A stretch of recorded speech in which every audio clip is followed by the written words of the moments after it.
What is going on, everybody? Welcome to another edition of Talking Elite Fitness. I am Sean Woodland, joined as always by Tommy Marquez.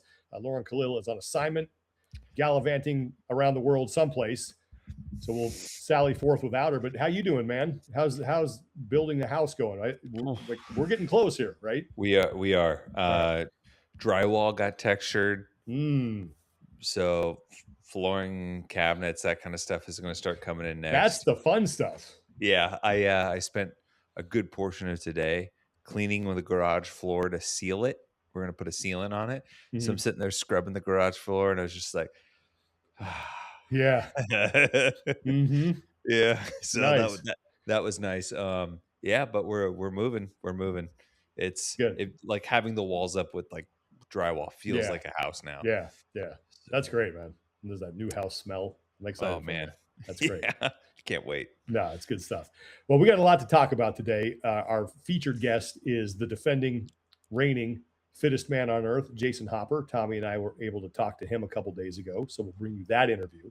Also, got a lot of news going on with people announcing retirements and some venues changing with the World Fitness Project.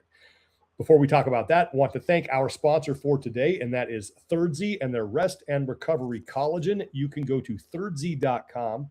That's THIRDZY.com. Use our code TEF, and you will save 20% on your order. And they're actually running an open promotion right now where you're going to get an extra 5% off, which is great.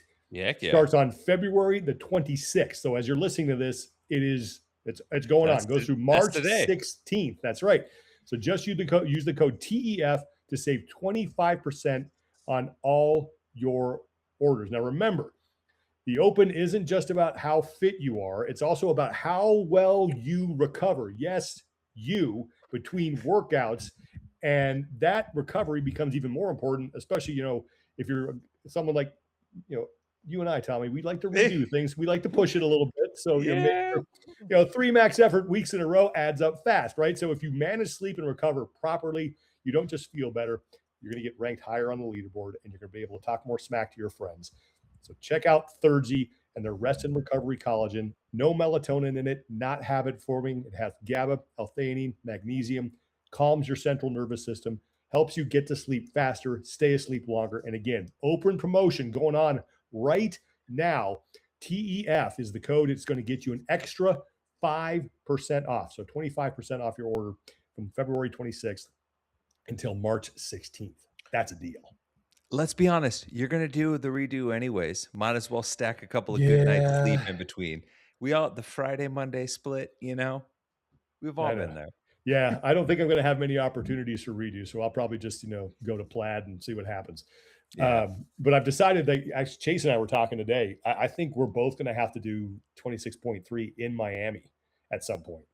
that's not bad. No, it'll be fun. I'm looking forward to it because I've never, in the handful of times that I've been to Wadapalooza, I've never been able to take part in any of that stuff.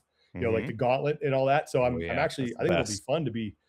I don't think I've ever like really competed on an actual or worked out. I'm not going to say competed on an Eh, actual like competition floor. So that's going to be pretty cool. I I'm will looking forward I to will say the old double silences are gonna feel nice because that. Ooh, it's nice and warm there, a yeah, oh, little yeah. got some humidity in Hmm. Florida, get some of that moisture, loosen up the joints. The first three things that are going into my bag: my Thirdzy and my two knee sleeves. Oh, man. Gotta make sure you're protected. So Yeah. all right, well, let's get into it. Let's start with a big announcement that was made. As you all are probably aware by now, Pat Vellner took to social media and said that this is going to be his last season.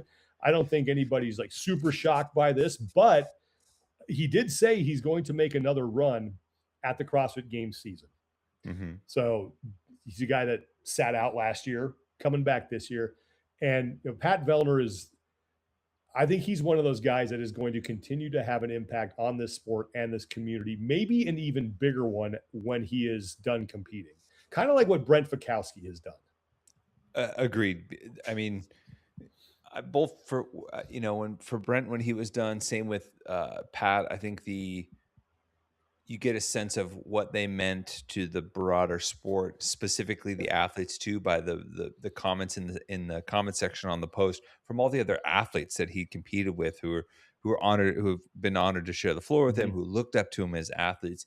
And it's interesting because Pat and Brent were this interesting bridge generation, I would say. Mhm. You had the Froning era, you had the Fraser era, and sandwiched in that Fraser era, between that Fraser era and this new one that has kind of unfolded, you have these athletes that have had tremendous longevity in the sport, that have carried through a couple of generations and have seen some of that younger athletes join them as peers. Mhm. Brent's that, BK's that, Yona's that. I would say Cole Sager's that. Pat is certainly that. And Pat has been someone that I think a lot of young athletes looked up to because of how he competed Mhm. and how he trained and the thoughtfulness that he put into everything and his willingness to not let fear of the unknown dictate his effort. Yeah. Pat was not afraid to put himself out there and sometimes fail spectacularly. And also, on the other hand, on the other side of that, hit some home runs. And Mhm. he always did so with great intentions, a good, thoughtful approach. Um, and I think you when you watch top athletes in the background warm up, you can tell which guys are the which athletes, especially like who are the aged vets, who are like the Mhm. pros. Pat embodies the pros pro kind of like mentality you hear thrown around in other sports.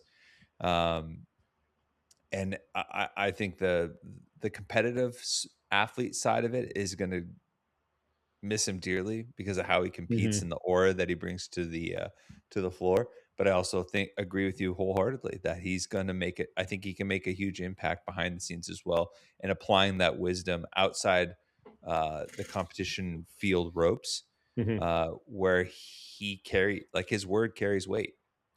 If we had a CrossFit Hall of Fame, is he I mean, first ballot?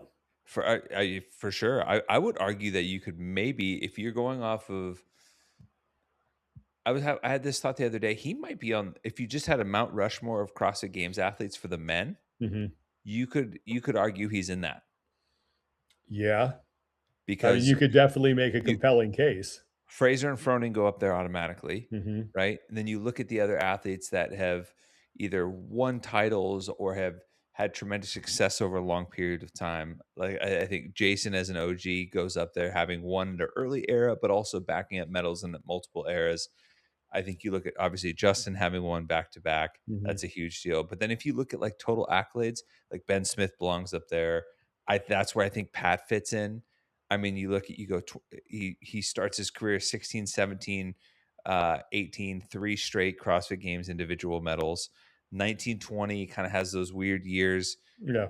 where I really think the format kind of kept him back. And Mhm. then he comes right back and then starts racking off podiums again. Yep. And for me, I look about all right, he's got, enough medals to, you know, go all the way across his chest in just about every color against gold. He's won Rogue multiple Yep. times. He's won Wadapalooza multiple times. Um, he podiumed at Dubai. He's won qualifying events, regionals, all of those things. Like he's basically done everything the sport has to offer outside of winning an individual title. But I think his individual wins in the other major arenas stand as proof that Agreed. he's a winner. Um, yeah, so you'd be hard pressed to keep him off that Yeah. because of the impact. And here's the thing too, I have been, I've covered other sports, other professional sports. I've covered a lot of really just not good people. And they're not fun to Yeah. talk to. You have to. They're I mean, they're jerks. That is Pat Vellner is not that. He is humble. He was always willing to give his time. I had, there was times where we would be texting and then we would just get on the phone and bat around ideas about things. And he was always Mhm. willing to do that. His parents are amazing. Oh, the Always best, in a great best. mood. Like Pat could be in, 39th place after bombing an event. His dad's like, oh, well, got to get him on the next one. And he's just totally And he's like positive. Yeah. he'll crack a joke. He'll be like, Whatever. he's like, Yeah. "At least we're used to this." Yeah, Like exactly. he's gonna battle back, like, you know? Yeah, but he has been one of my favorite athletes to cover in any sport. Mm-hmm. Always, not afraid to speak his mind. Always willing to give you his time, and I think just a super good person. And I think he and Brent Fikowski will continue to make an impact on this community and on this sport. And it's not like this is not a retirement where it's like peace out, I'm done, I'm never touching. Like you're never going to see me again. Uh, I think he's going to. I think good things are ahead for Pat Vellner. And also, he deserves credit for as one of the athletes that has consistently maintained a career outside of Yeah. being an athlete. Uh huh. On top of that, the entire time, Yeah. and he's done that while they're building their family. They built a house. He's done all these other things in addition to being an athlete that I think has made him such a dynamic human. Mm-hmm. Um, on top of just being a good hang too. Yeah, he's a great Like guy. I can always bank off the games, off of whether it's WFP, Rogue, or any of the big events. That at the end of that award ceremony, when the pizza and beer come out, you can go and clink bottles on a frosty Mm-hmm. froth wagon with old Uncle Pat Yeah. and just have a good chat with him. And he has a good perspective and a good balance about it too. Yeah. So yeah, And I think it'll be, obviously it's now a fun story to follow throughout the season.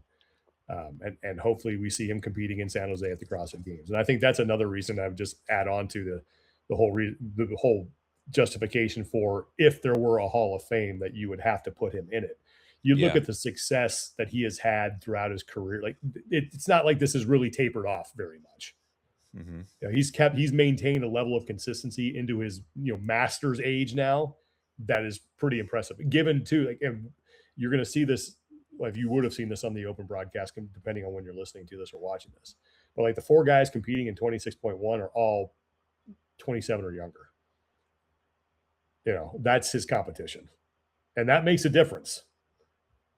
dang, Those years make a difference. So they do.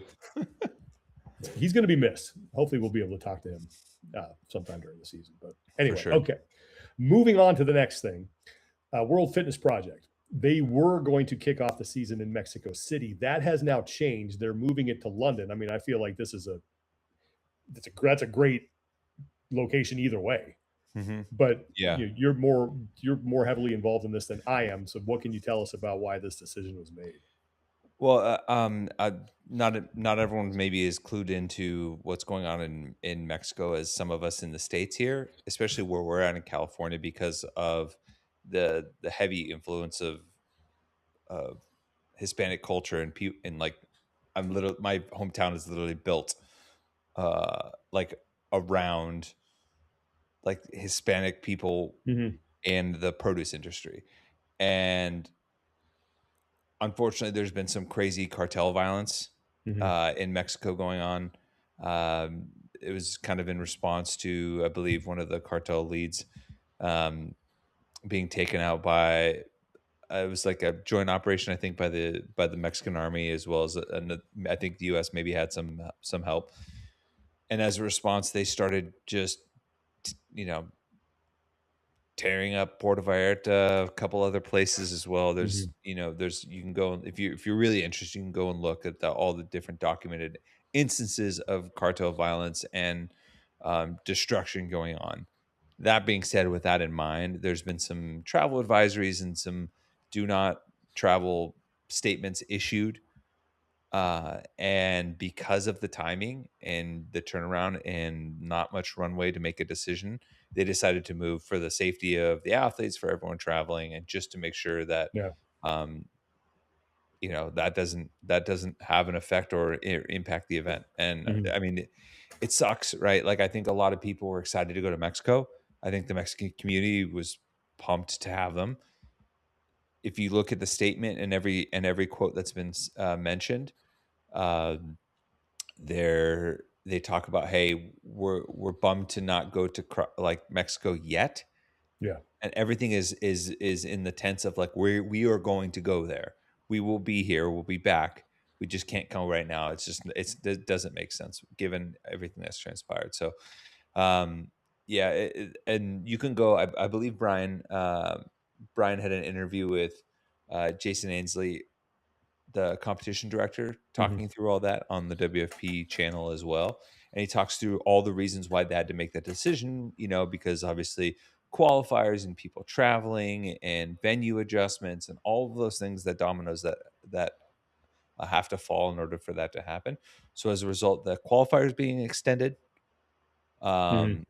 so anyone can adjust accordingly and get qualifier scores updated, or maybe you are able to travel to London now that weren't able to travel to Mexico. So they're pivoting. I think it's the right choice. Yeah. As much as I would love to go to Mexico City, it's just it sucks. Yeah. You never want that. You never want this to be the No. reason why, but they'll be back. I know that it's been important for the Mhm. WFP, the entire team, to hit these different markets that haven't had a ton of exposure to high level competition in a big format. So yeah. Yeah. I mean, it's the good thing is that they did it right away. So plenty of time to make the adjustment. So good on them Yeah. for that. And like you said, you feel bad for the community there because as you and I know firsthand, you get south of the border here and you put events on, like people show up and it's a great environment. And I give the World Fitness Project credit for trying to lean in and engage with some of those markets that have passion but are like severely underserved. Yeah. So Yeah. I hope that they make it back, and it's too bad that those were the circumstances under which this had to happen. But definitely the right choice. You don't want to you don't want to think about what could possibly come from that. It's just not worth the risk. Look, I have I guess you call it secondhand experience with this. Like I've Mm-hmm. been down there. I've been spent a good amount of time in Mexico, and I've had friends that were in our party, in our group, that were in a different car and traveling in a different group. Like Mm-hmm. have experiences with that kind of stuff. Yeah. That type of activity happening directly in front of them, and it's just not something you want to introduce into the scenario. And that's an unfortunate circumstance right now that Mm-hmm. has to be dealt with. All right. We can talk about the open on the backside of this because again, I'm not sure when people are going to be listening to this. Actually, here's what I'll say. I think the first open announcement, I don't know when you're listening to this, but I think it's going to be really good. I'm really excited to watch those four guys throw down. The venue's cool the way they have it laid out. They're going to have four airmen from the base do the workout, and you're also going to get a sneak peek of the new documentary. So if you Oh, watch the whole show and you stick around to the very end, they're going to show you a good clip of the upcoming Fittest on Earth 2025 documentary. So it's going to be fun, man. I'm really looking forward to it, and I think it's going to be yeah. a fun kickoff to the season. And I'm all signed up, got that taken care of, so I'm in, Heck yeah. and we'll see what happens here. Yeah, shoot, I keep forgetting I gotta get signed up. You got I'm time, just as long as you sign yeah, up before Monday, 5 p.m. Pacific time. yeah, every year I do this. But the my thought, and I've waffled on this, like, are they going to do something substantial, or are they going to do something accessible? We always lean into accessibility on the first one. I don't know why. Like, we haven't had push-ups. Push-ups are really hard to Ooh, judge. you'd have to do hand release. So I was thinking like hand release Cindy type thing, maybe a pressing Cindy with like dumbbells. I don't know, some maybe like there was that deadlift push up box jump workout from the very first open that has never seen the light of day since. Yeah. I was just trying to think of something accessible like that. Because Well, initially I thought 18-1, but I don't know if you'd repeat right at the there gates. was another clue that was clearly done by AI. I don't know if you saw that the CrossFit Games put out. I'm looking for it right now. It was like an animation. Oh no, I just saw Let the me. weird buffalo eye. Yeah, that was the first one. Hang on. Efforting. And again, if you've already, If you've already seen it, yeah, then this is no. Then you this can look is and see if this makes. then you can point and laugh because Oh yeah, so it was this. Hang on, it was like this. Hang on, let me get this here. I don't know what this is, but this is what we're looking at right here. It's what would you call it? Rocks falling from the sky, building an Aztec pyramid, and then the top yeah. of it blowing up, and then every level blowing up below that. So do with that what you will, everyone. Yeah, no idea. That's it. You guys can check it out. Go to CrossFit Games Instagram site. Yeah. What's up there. Wow. So. Anyway, 2 clues. So we'll see. All right, let's get to our interview for today. Jayson Hopper was kind enough to talk to me and Tommy, I think, in between training sessions. So he didn't have a ton of time, but we had a really good conversation with him. He, of course, is coming off winning the CrossFit Games in 2025 and now looking to establish himself as the dominant force in the sport. We talked to him about the experience last year, his experience of showing up with high expectations back in 2021 and then maybe not living up to that. And then we also found out about kind of what conspiracy theory he's a fan of, or he would believe in if he had to believe in one. So it's a good conversation. So here's our interview with the 2025 fittest man on earth, Jayson Hopper. Jayson, thanks so much for joining us today, man. Where does this podcast find you today? I am in Greenville, South Carolina right now, just on a typical Thursday. Just got done running a little bit. It's kind of like a no impact day as far as being in the gym. So just a little chill run. And yeah. One question I wanted to ask you, speaking of South Carolina, is something I've always wanted to talk to you about, and that is your time at Clemson University. Okay. For people around the world who don't know, walking on at a major college program for their football team is not an easy task. Right. Why did you decide to try to walk on at Clemson? Because I'm sure if you were good enough to do that, you were probably good enough to get offers from other places where maybe you would have gotten more playing time. So what motivated that decision? Yeah, I had a few offers out of high school to like Appalachian State, and it was like Appalachian State, Coastal Carolina, bigger school. Like they were pretty big, but not to the caliber of like, where I wanted to be at. The interesting thing about Clemson is they recruited me. Like they were recruiting me, and they only took. The thing is, they were like, it was all about numbers. It wasn't like I was just hey, I'm going to reach out and try to be a walk-on. Like they were recruiting me from sophomore year all the way to my senior year. It just the numbers didn't just work out because it's all about numbers for, how many people you can give scholarships to. And I was like their 4th guy that they wanted, and they only had room for 3 guys that they were going to offer.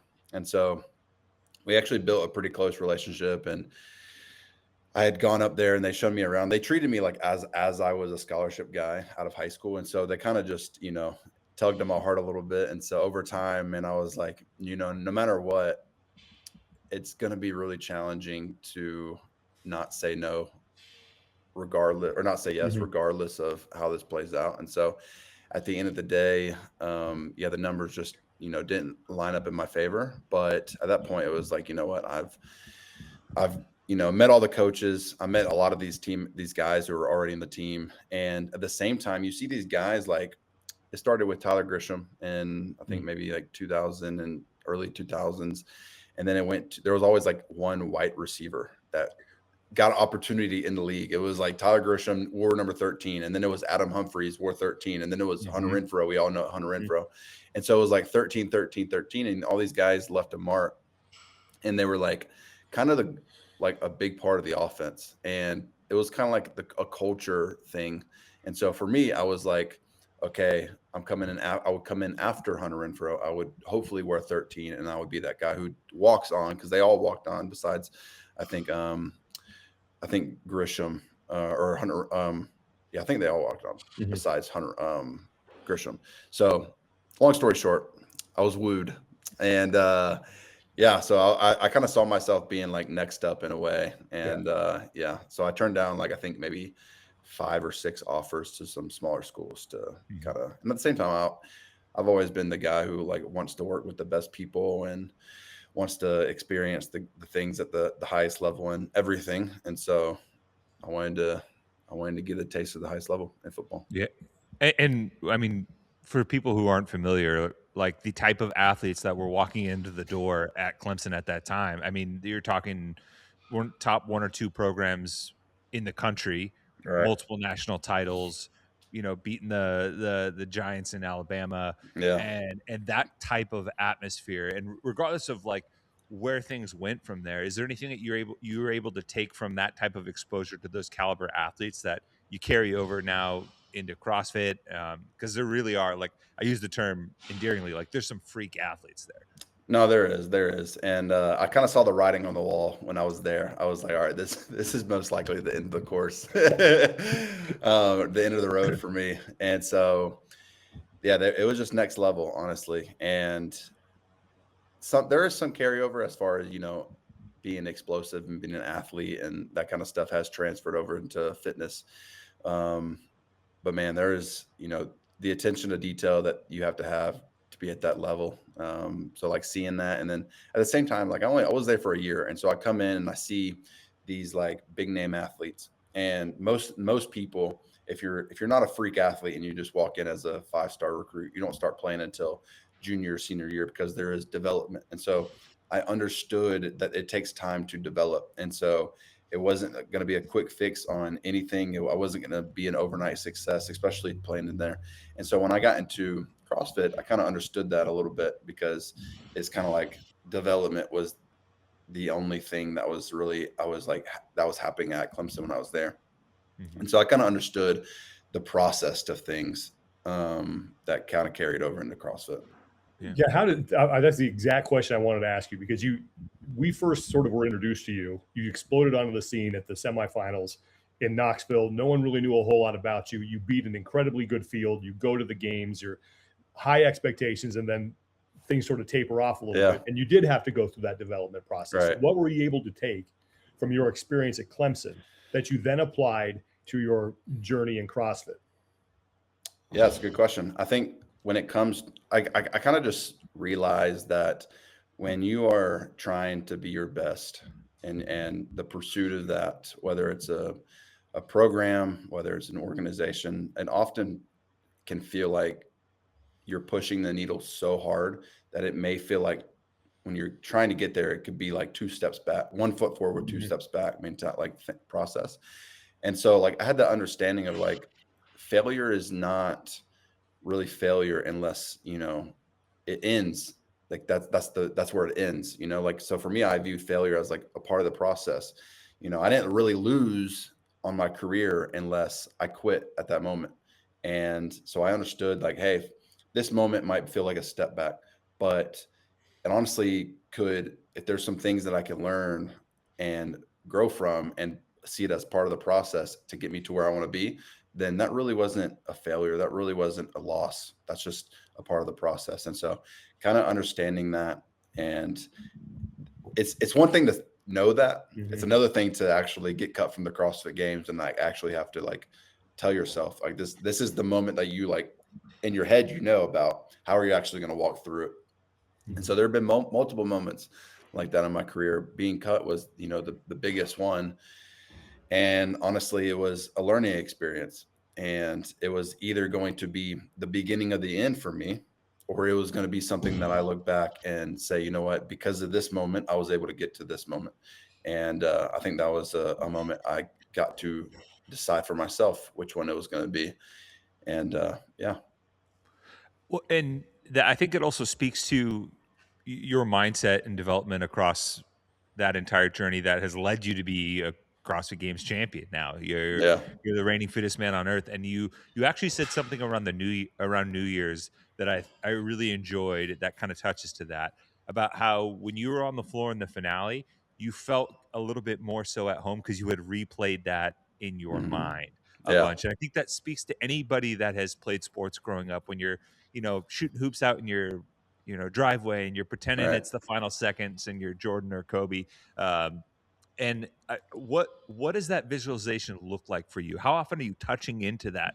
And what was the difference in visualizing it and experiencing it, playing it out in real time?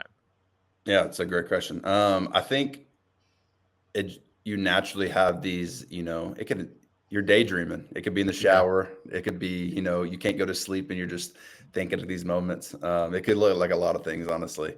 And they've happened ever since I, started saying, hey, I want to go to the CrossFit Games and I want to win the CrossFit Games and I'll be the fittest man on earth as soon as and during that time where I was in football transitioning out, Like I said, there's never like moment. I never was like this guy who would like sit down and like, okay, turn the lights off, let's visualize or go like through like a process of things.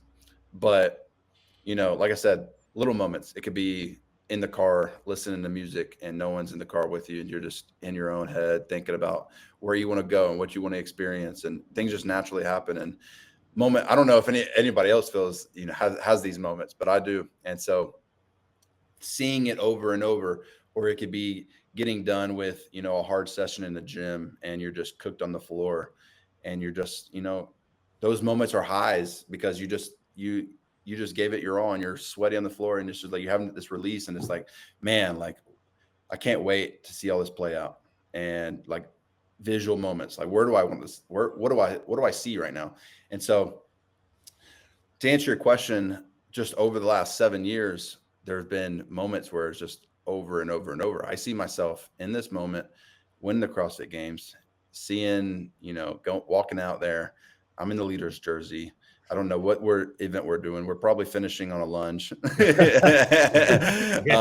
So like, even like visualizing that stuff and walking out there, I remember just thinking, I've somehow been here 1,000 times. And I know exactly this feeling. I felt this pressure before. I know what's on the line. And more than all that, I've also seen how this plays out. Getting there is one thing. Staying there is now another. Right. How does now staying on top affect the way, if at all, you approach things? I've gotten soft. I'm kidding.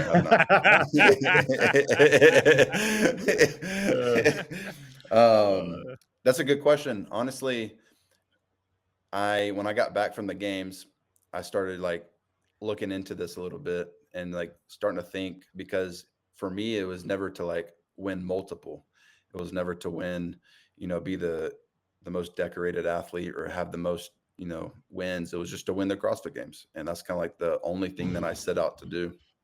And so when I accomplished it, there was a big, like, now what, like what was, because I didn't really know how I was going to feel after. Like, do I want to even, I was scared. I was like, going to like not want to do this anymore. Like that was actually a thought. Like I just did it. Like what will happen to my motivation, my drive? And so I get home and I'm like, I had to think back to like why I do CrossFit. Like I didn't really start CrossFit just to win the CrossFit Games. At the core of it all, I do CrossFit because I love to compete and I love to push myself. And so like coming back home and that being the reason why I keep doing it was what I needed. And because at the same time, like I had to figure that out, because I did, in a sense, have been training to win the CrossFit Games. And when I came home, it was like, okay, like, again, like you said, now what, and so I had to like figure out what my why was actually at the core of all of this. And like I said, I realized I love to compete. I love to throw down with the boys, and I love to win, and I love to race, and I love all the things that come with that. And like I said, I want it more than I ever have. So it's a weird feeling that like I'm going to probably go into next year without the monkey on my back, as far as like, I've already done it. I don't need to prove anything. But at the same time, still just as hungry as I ever have been. How does that dynamic of the Boys Interrupted crew play into that and that motivation? Because we spoke about this with Dallin yesterday, and I think the added thing of having to make content and put out something regularly, but also having it with your competitors is kind of like this double-edged sword sometimes, but it also can be very motivating because it's the people you want to compete with the most. Right. I don't know. I'm just having this thought now. I don't know if I'd be as hungry to win after I won. So I just won. I don't know if I would be as hungry to win the CrossFit Games now if I weren't boys with all those guys. Oh, okay. Like, yeah. I hate losing to those dudes. And so, and so I don't know if the drive would be there, but it is, because I just don't want to see Dallin Pepper win the CrossFit is Dallin the guy that like gets under your skin the most? Like, is he the one guy that knows how to push your buttons, and that's why you're saying that? No, he's definitely the rival. Okay. But I also don't like losing to Justin. I'm okay with losing to James. James is a great winner. Oh, I see. Okay. Got it. Interesting. Okay. Well, because Dallin mentioned something about that too. He said you're the guy that he wants to beat the most, but also like your guys' relationship has developed the most in terms of being close and being boys. And I do think it's kind of a competition and like wanting to beat someone a lot of times is a proxy for like how guys like kind of show affection and like buddy up with each other. You know, it's like that healthy conversation. How can I put it? I think I feel towards Justin how he feels about me, in that when we win, you know that we won. And so when I'm around Justin and he beats me, like he definitely wears that swagger on his sleeve. And that's what I don't want from him. But then Dallin's, the closest to Dallin out of the bunch. And so I don't want to lose to him. So I have two guys I don't want to lose to, but for different reasons. Mm-hmm. Yeah. You know, maybe putting a medal on and doing some dumbbell snatches while talking some trash on an IG video. I think that's some good stuff. But it's funny because that's all show business. Yeah, exactly. But I also feel like that was one of the videos where I'm like, Jason's fully out of his shell now.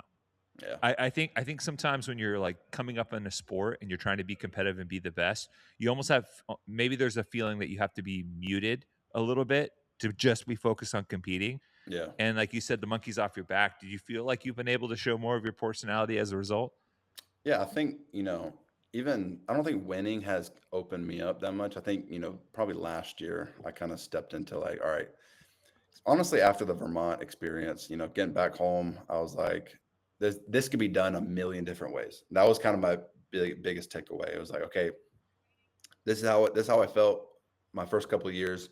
Went to Vermont. I felt like I was put into a shell, and now I came back. I've seen what works, what doesn't for me, and I've seen this could actually work.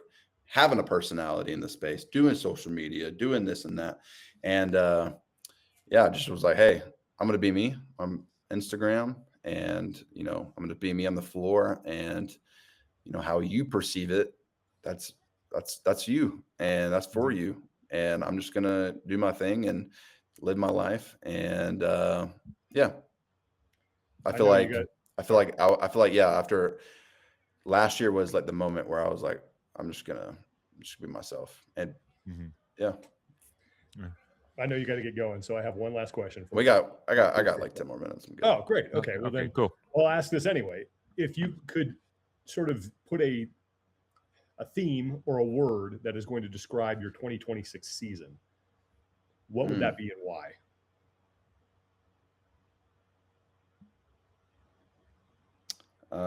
I would say hungry. Mm-hmm.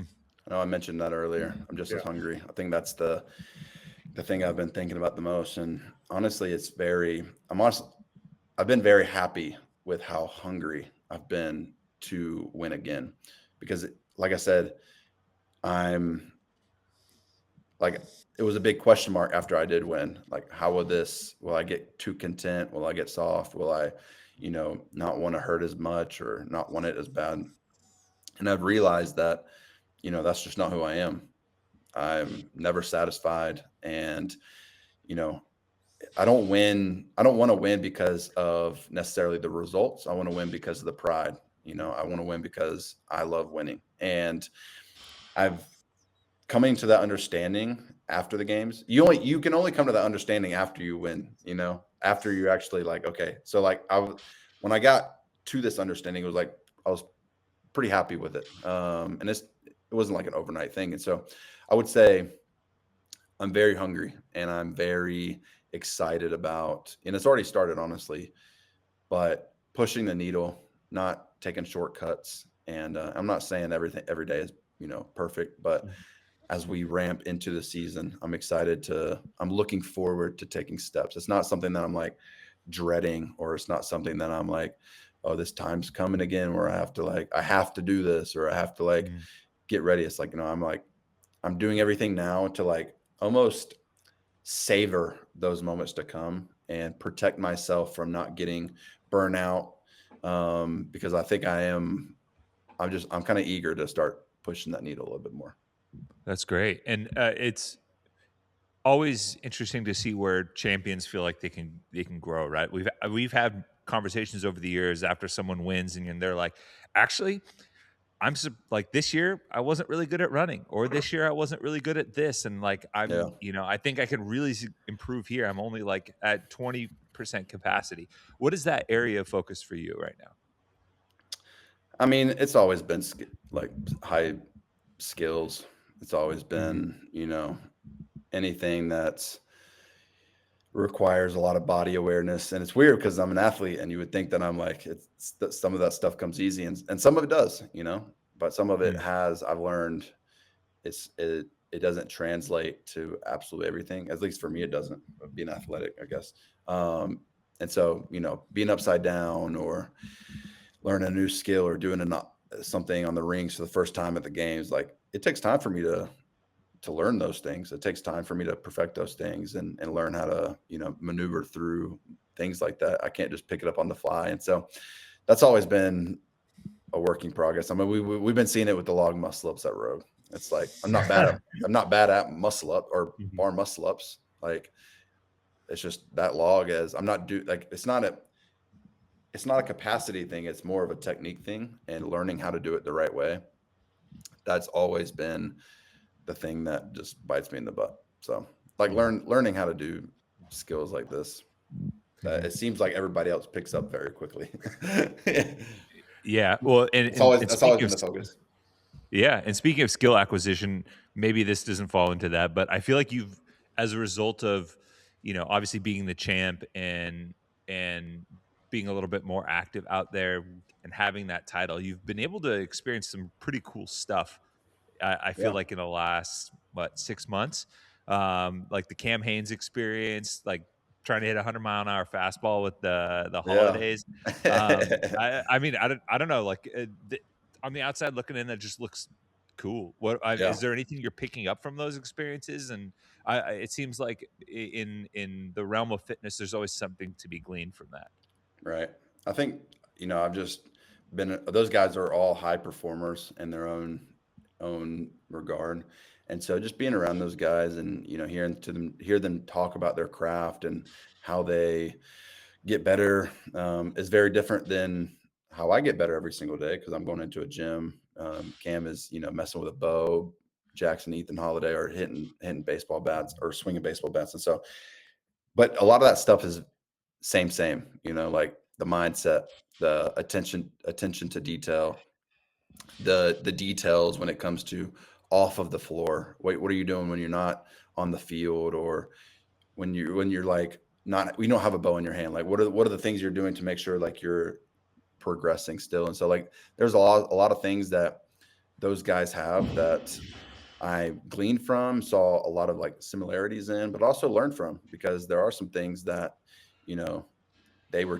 I've learned and saw that I'm like, oh, I have that has nothing to do with CrossFit, that has nothing to do with fitness. And I think just seeing those guys operate at a very high level, they're the best in their sport, and just being around those guys and just seeing what it takes. And it was pretty fascinating. Yeah. What's something about you that people might be surprised to learn? I don't know. All right, let me ask this a different way. That's a good question. Think about that for a second. I feel like I'm so out there. Everybody knows everything about me. Yeah, for sure. That's why I asked. But what's a topic other than CrossFit and just fitness in general that you absolutely love just talking about? I enjoy talking about.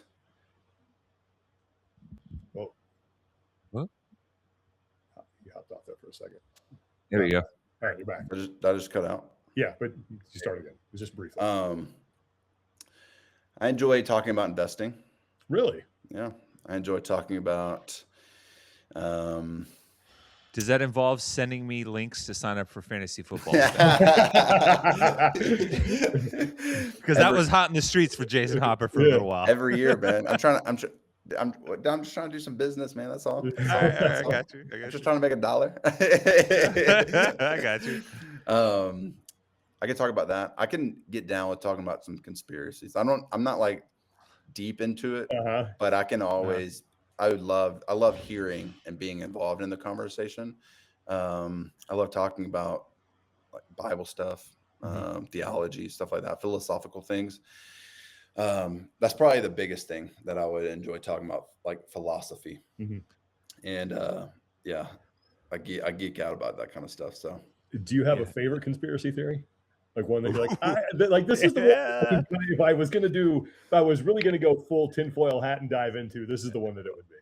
Probably, I'm gonna play it safe here. Probably, the moon landing is probably okay.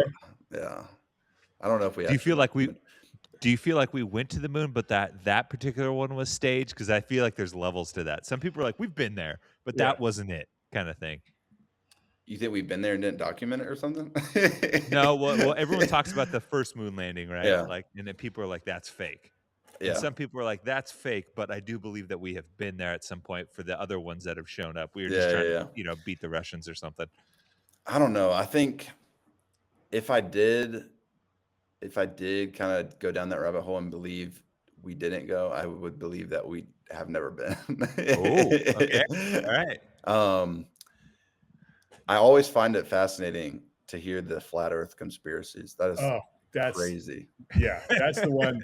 The one I can get into, and I love learning about, is the one around the Denver airport. Oh yeah. There's a lot of stuff. That's one. Like if I had to pick one, then I'm like, I think that might be it. But for sure, there's stuff like that. That's very intriguing.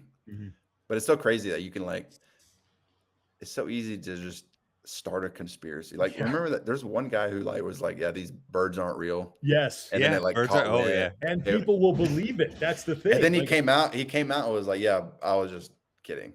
And they're like, no, birds are not real.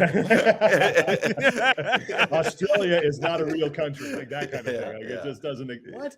So all right. Man. Well, I know we're up against it and you got some training you got to do, but we really appreciate you taking the time. Best of luck this season and looking forward to seeing you out here in California for the first open announcement.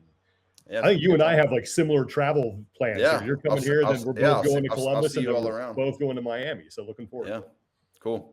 Are you, last quick question. Are you finally going to get on the Wadapalooza team podium? Man, if we don't do it this year, it's definitely a me thing. If we don't do it, if we don't do it this year, I'm retiring for team because I'm definitely the culprit and not getting us on there.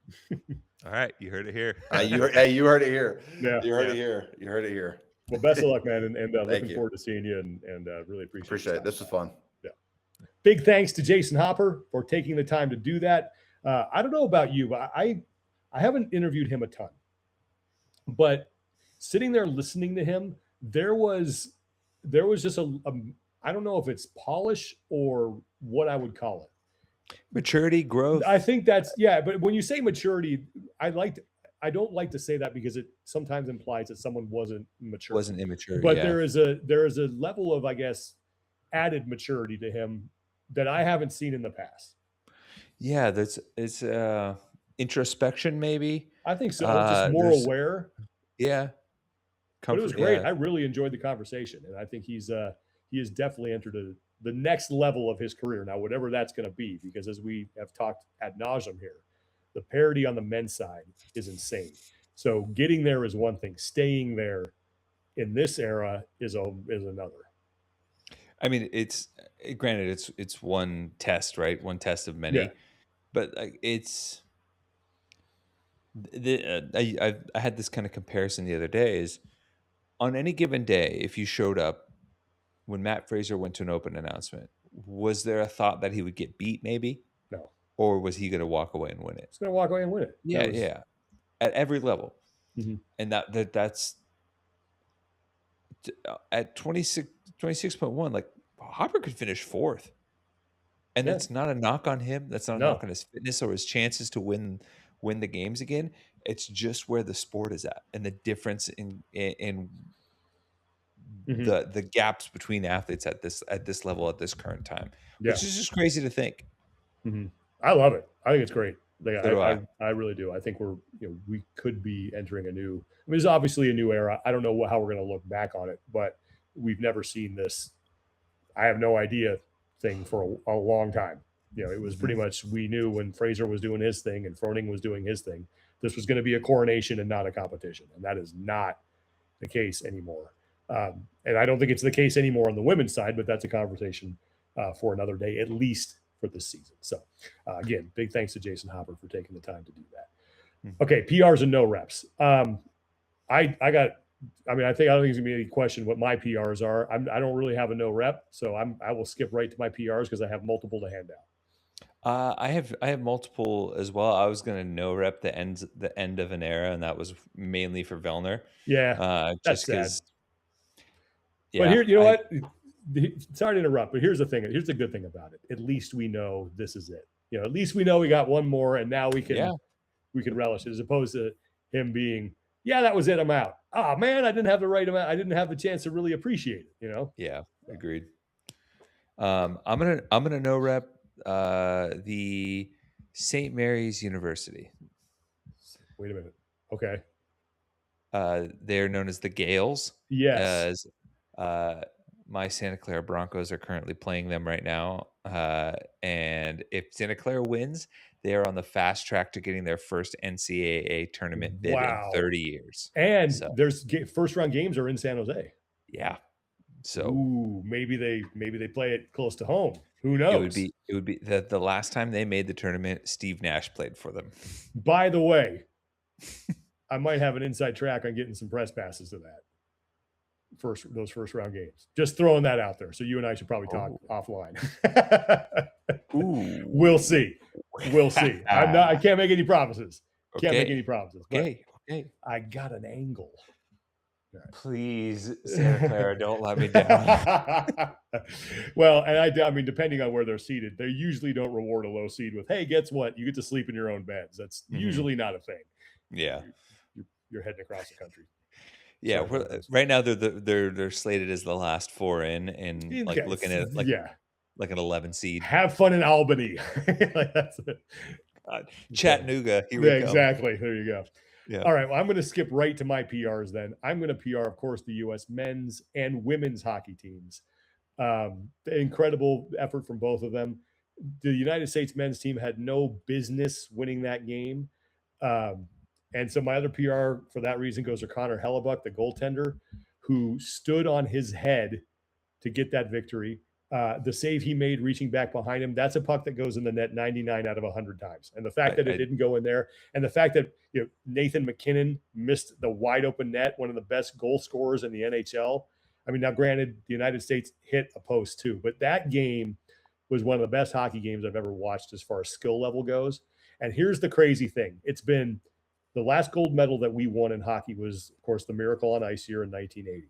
I had just turned 6 years old, and that was sort of my first memory of hockey. Like I have very vivid memories of things around that game.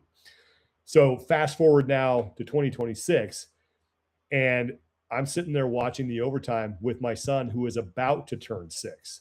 So I looked at him. I'm like, this is what I looked like the last time the United States won a gold medal. And there's been some heartbreak in there. So it was just a weird thing. And my God, that's both amazing. Watched the overtime goal together. Yeah, it was crazy. So it was a special moment for both teams. The women's effort was amazing. Seeing Hillary Knight score the tying goal and then the overtime winner from Keller, like it was just PRs to both of them. Yeah. What's the guy on the U.S. men's team who has a member of his family has been on every gold medal team for the U.S.? Is it Hughes? I don't know. No, it's he's one of the older guys. He's kind of like silver fox, gray in the beard, gray. I don't know. Oh my gosh, what's his name? Dang it. It's not Dylan Larkin, is it? He was the captain.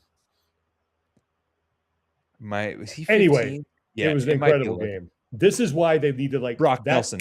Brock Brock okay, Nelson. this is why they need. Like, it's a good thing that professionals get to play because the best were on display. That like the display of talent there. If you're not a hockey fan at all and you never watched the sport, you might think that's normal. But it was like all of those players, especially when you had Macklin Celebrini and Connor McDavid on the ice at the same time. I mean, those are two people who have otherworldly talent. Like, that's not normal. And it was incredible to watch. There's things that like you can't explain, but you watch it and you're just like that. No one else does that. Mm-hmm. When Connor McDavid gets a full head of steam and he comes downhill, down ice, you're like, and then he changes direction or stops, or you're like, and you look at how big he is. You're like, I don't know what lab you came out of, but you are someone that are doing exactly what you were made to do in this life. Yeah, that is, you were put on this earth for one reason. Finish second to the U.S. in the hockey. Oh God, yeah, not with Stanley Cup with the others.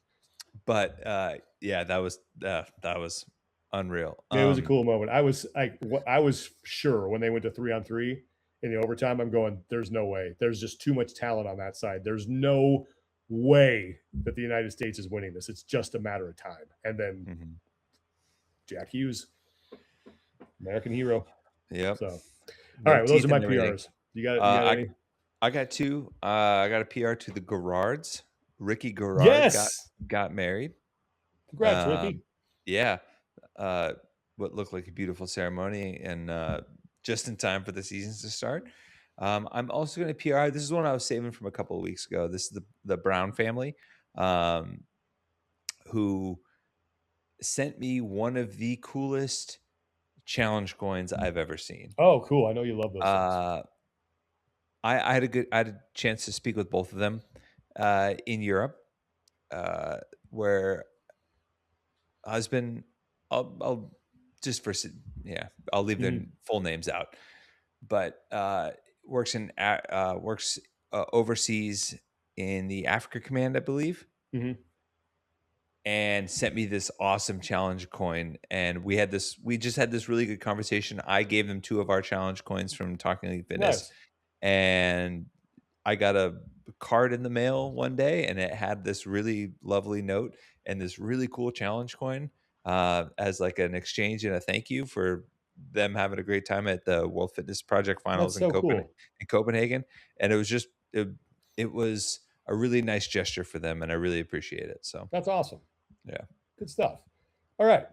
Well, that's going to do it for us for today. Thanks again to Jayson Hopper. Thanks again to our sponsor, Thirdzy. Remember, your code from now until March 16th, TEF, 25% off, because look, it's the Open and recovery is key in the Open. So you can get through these next 3 weeks, just totally beating yourself into the ground. So really appreciate that. Okay, that's it for today. For Tommy Marquez, I'm Sean Woodland. Take care of each other. Be better. Good luck with 26.1, and we will talk to you guys next time. Crush the broadcast. Thanks, man.